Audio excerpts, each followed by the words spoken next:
Hi hello everyone, কেমন আছেন সবাই? আশা করি সবাই ভালো আছেন। শখের রান্নাঘর থেকে সবাইকে স্বাগতম। আজকের ভিডিও নিয়ে আসলাম কিভাবে রাইস কুকারে পারফেক্ট টমেটো ঝোল পাকানো যায়। কুকারটার মধ্যে আমি কিছু অংশ পানি দিয়ে দিচ্ছি কিছু অংশ তেল, সয়াবিন তেল আমি এখানে ব্যবহার করছি। আপনার ইচ্ছা করলে যে কোনো তেল ব্যবহার করতে পারেন। তারপর হলুদ গুঁড়া, মরিচ গুঁড়া, লবণ, কাঁচামরিচ ফালি, 1 চামচ পরিমাণ ধনিয়ার গুঁড়া, 1 চামচ পরিমাণ মরিচের গুঁড়া, সমস্ত উপকরণগুলিকে আমি একসাথে করে দুইটা মাছের মাথা দিছি। মাছের মাথাগুলি সিদ্ধ হয়ে আসলে আমি এখানে দিয়ে দেবো আলু। মাছের মাথা এবং আলুগুলিকে আমি ভালো করে কষিয়ে নিব। প্রায় 10-15 মিনিট আমি এগুলিকে ভালো করে কষিয়ে নিব। আলু সিদ্ধ করা পর্যন্ত আমি অপেক্ষা করব। ঢাকনা দিয়ে রেখে কিছুক্ষণ পর পর আসে আমি বারবার এগুলিকে নাড়াচাড়া করে দিব। দেখুন আমার আলুটা প্রায় সিদ্ধ হয়ে আসছে। এবার আমি এখানে দিয়ে দিব টমেটো ফালি। টমেটো ফালি এবং আলু সমস্ত উপকরণগুলো আমি ভালো করে মিক্স করে নিব।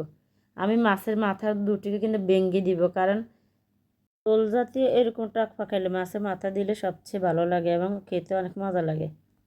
আসলে রাইস কুকারে ইচ্ছে করলে সব কিছু ফাঁকানো যায়, কিন্তু একটু সাহস লাগে এবং অভিজ্ঞতা লাগে। দেখুন আমার রান্নাটা প্রায় শেষের পর্যায়ে।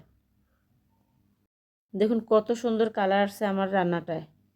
এবার এগুলিকে আমি কিছুক্ষণ একটা ঘুটনির সাহায্যে একটু ভেঙে দিব আলুগুলিকে, যাতে করে একটু মাখা মাখা ঝোল হয়। মাছ দিয়ে টমেটো দিয়ে আমি এখানে রাইস করে ঝোল পাকাচ্ছি, কিন্তু ঝোলটাকে আমি একটু ঘন করে পাকাবো, কারণ পাতলা ঝোল আমার কাছে অত ভালো লাগে না। এবার দিয়ে দিব ধনিয়া পাতা কুচি। ধনিয়া পাতা ছাড়া আসলে আমি এখনও কোনো তরকারি চলতে পারি না। একটু পর পর এসে ঢাকনা দিয়ে আমি এগুলিকে নাড়াচাড়া করে দিব। দেখুন আমার রান্নাটা প্রায় হয়ে গেছে। এবার আমি চুলা অফ করে দিব। আপনারাও আমার মতো একদিন টমেটো ঝোল এভাবে টেস্ট করে দেখবেন রাইস কুকারে। দেখবেন অনেক সুস্বাদু, অনেক ভালো লাগে খেতে। ভালো থাকেন সবাই, আজকে এই পর্যন্ত। আল্লাহ হাফেজ।